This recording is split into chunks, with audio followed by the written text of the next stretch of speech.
Urban India ಮಿನಿಸ್ಟ್ರೀಸ್ನವರು ಪ್ರಸ್ತುತಪಡಿಸುತ್ತಿರುವ 40 ದಿನಗಳ ಧ್ಯಾನ ಸುರುಳಿಗೆ ತಮ್ಮೆಲ್ಲರಿಗೂ ಸ್ವಾಗತ. ಈ 40 ದಿನಗಳ ಧ್ಯಾನಗಳು ಡಾಕ್ಟರ್ PC ಮ್ಯಾಥ್ಯೂ ಮತ್ತು ಶ್ರೀಮತಿ ಸಿಬಿ ಮ್ಯಾಥ್ಯೂ ಅವರು ರಚಿಸಿದ ಧ್ಯಾನಗಳಾಗಿವೆ. ದಿನ 39 ಸಾವು. ಯೇಸುವಿನ ಮರಣವು ಮಾನವ ಇತಿಹಾಸದಲ್ಲಿ ಪೂರ್ವ ಯೋಜಿತ ಘಟನೆಯಾಗಿದೆ. ತ್ರಯೇಕ ದೇವರ ಕುಟುಂಬವು ಇದನ್ನು ಯೋಜಿಸಿತ್ತು ಮತ್ತು ಪ್ರವಾದಿಗಳ ಮೂಲಕ ಎದ್ದು ಕಾಣುವ ವಿವರಣೆಗಳೊಂದಿಗೆ ಬಹಿರಂಗಪಡಿಸಿತು. ಯೇಸುವಿನ ನಿಯೋಗ ಸಾಯುವುದಕ್ಕಾಗಿ ಜನಿಸುವುದೇ ಆಗಿತ್ತು. ಯೇಸುವಿನ ನಿಯೋಗ ಸಾಯುವುದಕ್ಕಾಗಿಯೇ ಜನಿಸುವುದು ಆಗಿತ್ತು. ಯೇಸುವಿನ ಮರಣವು ಒಂದೇ ಬಾರಿಗೆ ಆಗಿತ್ತು ಮತ್ತು ಅದನ್ನು ಬೇರೆಯವರ ಮರಣದೊಂದಿಗೆ ಬದಲಿಸಲು ಸಾಧ್ಯವಿರಲಿಲ್ಲ. ನಮ್ಮ ವಿಮೋಚನೆಗೆ ಆತನ ಸಾವು ಅಗತ್ಯವಾಗಿತ್ತು. ಪೌಲನು ಫಿಲಿಪ್ಪಿಯ ಸಭೆಗೆ ಬರೆಯುವಾಗ ತನ್ನ ಆಸೆಯನ್ನು ವ್ಯಕ್ತಪಡಿಸುತ್ತಾನೆ. ಆತನ ಮರಣದಲ್ಲಿ ಆತನಂತೆ ಆಗುವುದು. ಫಿಲಿಪ್ಪಿ 3:10. ಇದರ ಅರ್ಥ ಏನು? ಅವನು ಶಿಲುಬೆಗೇರಿಸಲು ಬಯಸುತ್ತಿದ್ದಾನೆಯೇ? ಎಲ್ಲ ಕ್ರೈಸ್ತರು ಶಿಲುಬೆಯ ಮೇಲೆ ಘೋರ ಮರಣವನ್ನು ಹೊಂದುವುದು ಅಗತ್ಯವೇ?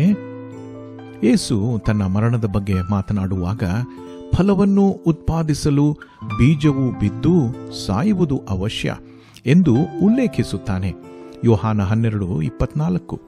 ಆತನ ಮರಣವನ್ನು ಇನ್ನೂ ಅನೇಕ ಬೀಜಗಳನ್ನು ಉತ್ಪಾದಿಸುವ ಬೀಜದ ಸಾವಿಗೆ ಹೋಲಿಸಲಾಗಿದೆ. ಯೇಸುವಿನ ಮರಣವು ಜೀವ ನೀಡುವ ಮರಣವಾಗಿದ್ದು ನಾವೆಲ್ಲರೂ ಆನಂದಿಸಬೇಕೆಂದು ಆತನು ಬಯಸುತ್ತಾನೆ.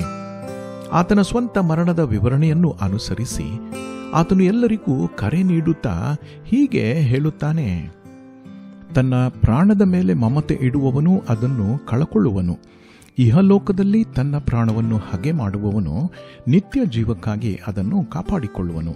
ಯಾವನಾದರೂ ನನ್ನ ಸೇವೆಯನ್ನು ಮಾಡುವವನಾದರೆ ನನ್ನ ಹಿಂದೆ ಬರಲಿ, ಮತ್ತು ಎಲ್ಲಿ ನಾನು ಇರುತ್ತೇನೋ ಅಲ್ಲಿ ನನ್ನ ಸೇವಕನೂ ಸಹ ಇರುವನು. ಯಾವನಾದರೂ ನನ್ನ ಸೇವೆಯನ್ನು ಮಾಡುವವನಾದರೆ ತಂದೆಯು ಅವನನ್ನು ಸನ್ಮಾನಿಸುವನು ಎಂದು ಯೋಹಾನ 12:25 ಹಾಗೂ 26 ನಾವು ನೋಡುತ್ತೇವೆ. ದೈವಜ್ಞಾನ ಶಾಸ್ತ್ರಜ್ಞರಾದ ಡಿಟ್ರಿಚ್ ಬಾನ್ಹಾಫರ್ ಒಮ್ಮೆ ಹೇಳಿದರು, ದೇವರು ಒಬ್ಬ ಮನುಷ್ಯನನ್ನು ಕರೆದಾಗ ಅವನು ಬಂದು ಪ್ರಾಣ ಅರ್ಪಿಸಲು ಕರೆಯುತ್ತಾನೆ. ಯೇಸುವನ್ನು ಅನುಸರಿಸುವ ಕರೆ ದೈಹಿಕ ಮರಣವನ್ನು ಸಹ ಹೊರಗಿಡುವುದಿಲ್ಲ.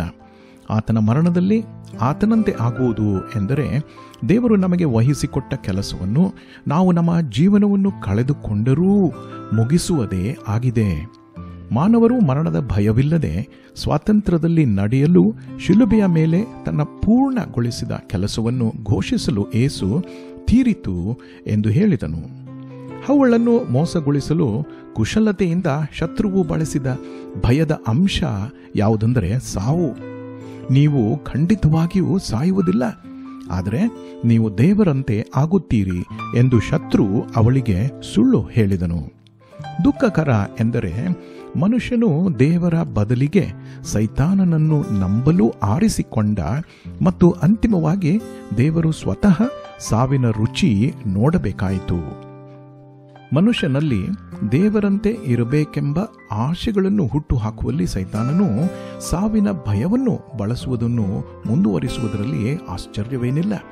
ಯೇಸುವಿನ ಮರಣದ ಸಮಯದಲ್ಲಿ ಶಿಷ್ಯರು ಸಹ ಮರಣದ ಭಯವನ್ನು ಹೊಂದಿದ್ದರು ಮತ್ತು ಯೇಸುವಿನ ಮರಣದ ಸಮಯದಲ್ಲಿ ಆತನನ್ನು ತೊರೆದರು ಎಂದು ಸುವಾರ್ತೆಗಳು ದಾಖಲಿಸುತ್ತವೆ. ಯೇಸುವಿಗಾಗಿ ಸಾಯುವುದಾಗಿ ಹೇಳಿದ್ದ ಪೇತ್ರ ಸೇರಿದಂತೆ ಅದೇ ಶಿಷ್ಯರು ಯೇಸುವಿನ ಆರೋಹಣದ ನಂತರ ದೇವರ ಆತ್ಮನಿಂದ ಅಧಿಕಾರ ಪಡೆದಾಗ ಆತನಿಗಾಗಿ ಮತ್ತು ಆತನ ಉದ್ದೇಶಕ್ಕಾಗಿ ಸಾಯಲು ಸಿದ್ಧರಾಗಿದ್ದರು.